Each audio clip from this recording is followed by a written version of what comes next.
Hi guys, the Builder Investor here again, and today I'm going to share with you the 5 things that I look for when I purchase a property investment. Stick with us and we'll run through all 5.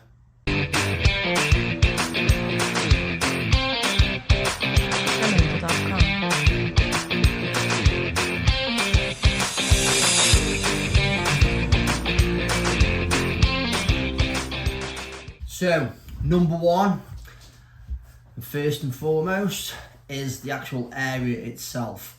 So the local demographic, we need to know what's happening in that area, what schools are in the area, what facilities, what hospitals, what local amenities, what employment is going on around that area. And yeah, pretty much everything that we can find out around that area that's going to affect the price of that property that you're going to purchase. So really, with this in mind, you need to take out all emotion when looking at this area. Obviously, we're all brought up in certain areas, some nicer, some not so nice. And when buying property, it's only natural to put some kind of emotion in there when purchasing. As an investor, you've got to stop this. You've got to look at the area based solely on its merits. So you need to be looking in those areas, and you need to look for an area where a tenant would want to stay. But that tenant in mind, you need to look in the area that will dictate which type of tenant you will actually attract. You want those kind of tenants that want to make your investment property their home. They want to basically take this rental on, they want to stay there for 5, 10, 15 years, however long. And you want them to respect that property and you want them to treat it like their own home. Obviously, there are areas where property is a lot cheaper. And yes, this can bring a better yield. But the kind of tenant that you may attract, it's not for me to say that they are any lower in the spectrum, or it's just a personal opinion that I want to have tenants that are basically going to give me no issues. So in order to understand this, there are checks that we can do, but first and foremost, something that everyone can do, you can basically walk the area. You can get out, you can check the streets themselves. You can see, are there local amenities like we've mentioned earlier? Are there buses going past regularly? Walk around, see if you can see a local school. Just different things like that. Things that people are going to want around the place that they choose to make their home. And also, added to this, you can look at things like, are there shops locally? Little things like takeaways. Obviously, takeaways are bad, in the essence that I've heard quite a few number of times from valuers that takeaways close to your property can actually produce down valuations. So bear that in mind. And then things like, take a look at the surrounding properties. Are their gardens well kept? Is the property well kept that are surrounding? And generally the local community, is there a sense of community spirit within that, where that property is? If you can see this by just walking the streets, it's generally a bit of a thumbs up. So you're probably thinking, what if I'm not local to that community? What if it's, a couple hours drive away, the place that you're actually choosing to invest? Well, you can actually do all of this online. You can use Google Maps, where you can actually walk the area as long as it's been updated quite recently, and you can walk around the streets, get an idea of the state of the properties. You can get an idea, you can see bus stops, you can see schools, you can see local shops, you can see if there's any local parks close by. And then obviously plain and simple things like, you can look at garden walls to see if there's graffiti on there. Just little things like that. Just give yourself an actual understanding of what that area is like by just flicking through Google Maps, and you'll actually see for yourself when you do this. Obviously, also added to this, something else that we can do online is we can look at the local demographic, and we can use something called Street Check. If you want to pay for a subscription, there's something called property data, which is what I use, where you can actually search a postcode, you can search the local demographic, you can look at crime rates, you can look at school reports, Ofsted reports, sorry, you can look at employment rates, you can look at what kind of situation there is with the owner-occupier rentals, or you can look at basically council rental properties, and you can work out how that demographic is made up in that area, and this will give you a great understanding of whether you should purchase a property as an investment in that particular area. When you've gone through all of this and you've decided that the crime rate's not too high, the employment is good, that the houses are majority owner occupied or private rentals, from this you can make a decision whether you want to purchase a property for an investment in that area. Based on this, you can make a decision, make a choice, whether you think that that area has got a scope for decent capital appreciation. Obviously, with things like yields, your general rule of thumb is if you're producing a really high yield, then generally that property is of a lower value, and you will generally not get the same capital appreciation. Hence the reason why in some areas around Stoke-on-Trent where I live, we have got properties that have been like 30 to 40,000, maybe 50k, and they've been like that for the last 10, 15 years. They've not appreciated much at all. That's because people do not choose to live in those areas when they are buying properties. So if we want a good investment, we need to buy in the areas where people want to buy and want to rent as well. Obviously, because at some point you want that property to appreciate in value, because this is where we make pretty much 85% of our profit is the capital appreciation. Yes, rental yields are good, cash flow is amazing, but we have to face facts that we basically make a lot of our money within the capital appreciation side of property. So this is why I choose to invest in those areas that we can check the actual demographic, and we can work out those areas that are actually going to appreciate the best and give us the best return for our money, based on yield and also based on capital appreciation alike. So obviously, sorry about the continuity error, I have actually had to go and change my shirt, so we won't go into it. But yeah, so the second thing is, it's the actual situation that you're looking at. And I don't mean the situation of why you're buying it, I mean the situation of why the property is for sale, why the vendor wants to sell, certain things like that. Understanding that situation can give you leverage. So obviously, as property investors, we like to think of ourselves as problem solvers. So obviously someone is selling that property initially, or essentially rather, because they've got a problem.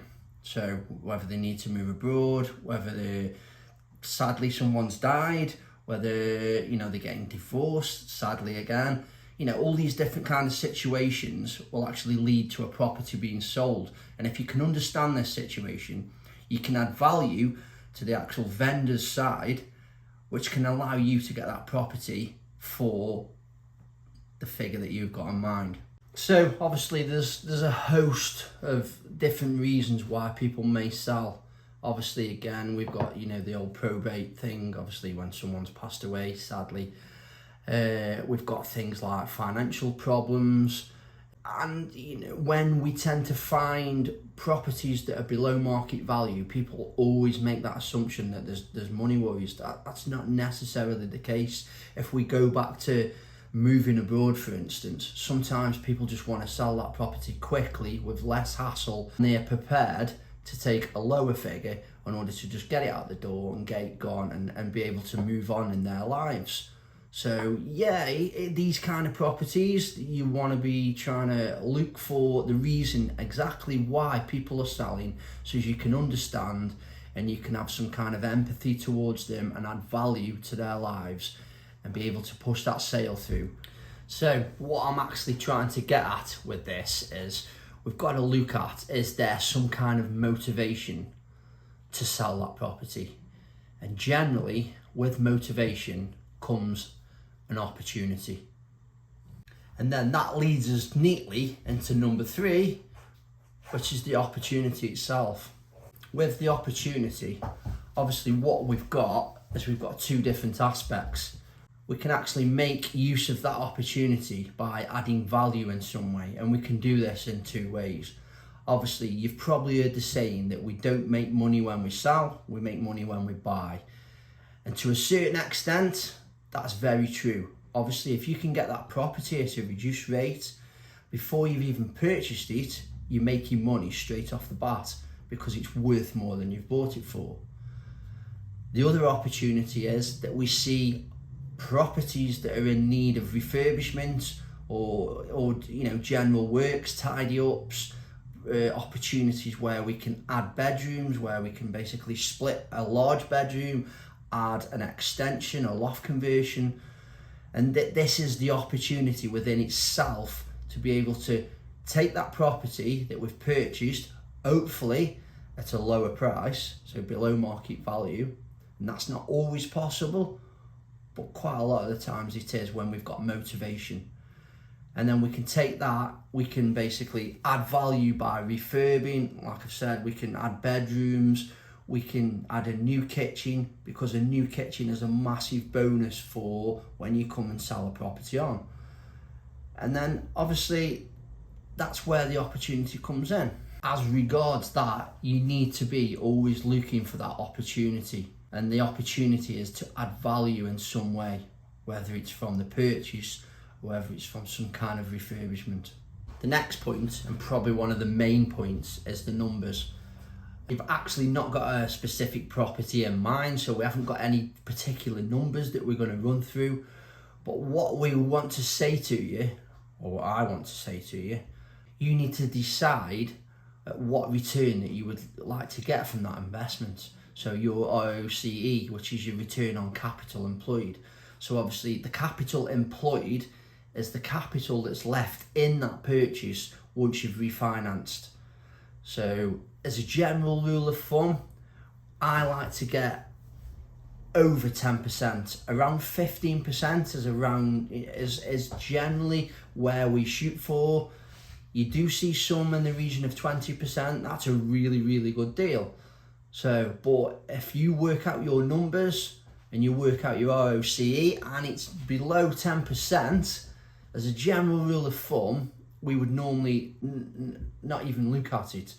So obviously this should be one of your first starting points when you're doing your analysis. You need to actually work through what your return on investment is. And then it pretty much goes without saying, when you work out your return on investment, if you're conservative with those figures, as a general rule of thumb, you will come out on top. You'll generally get better results than you've anticipated. If you work your investment to what you want your outcome to be, your return, to what your outcome is wanted to be, generally you can end up disappointed, and being disappointed in property generally costs money. So try and be a bit conservative when you work out your figures. Obviously, if you think your rental yield, you're going to get, say, $750 a month, obviously dip it down to 700 and work the figures out on that. If you end up getting 800 a month, absolutely amazing. But if you do get less than that 750 and it comes down to 700, if you have worked it out to that figure initially, you're not going to be disappointed, and you still know that that deal stacks, that deal works for you and going to give you a solid return. And then we move to the fifth and the final point, which is the exit, which really should have been point number 1, because it's always where we start. With property, we always work backwards. The exit is the most important thing. If you don't get that right, you could end up, you could be in a bad situation basically. So always look at the exit, whether you're going to be flipping the property, so obviously selling it as soon as it's done, whether you're going to be refinancing that property, taking the money out and renting it out, whether you're going to hold it for life, whether you're going to hold it for a couple of years. With a flip, you're probably going to hold it for 3 to 6 months. So that exit needs to be thought about from the word go, pretty much. So you work backwards, you know what the property is going to sell for, so you can work that exit and work backwards, and that'll also help you to work out what offer to put in on that property, because you'll need to know your expenses like your refurb, your solicitors costs and things like that, and you can work backwards, and that'll give you the offer that is available for you to send in to your agent, to your vendor, whoever you've procured that property from. With that in mind, I personally, and a lot of other investors, always like to have at least 2 exits, if not 3. So if you're buying that property, you could basically look and say, will this property work as a BRR? So buy, refurbish, refinance. Generally, if it works as a BRR, you're going to hold it for a certain amount of time, whether it's for life, whether it's for 5 years.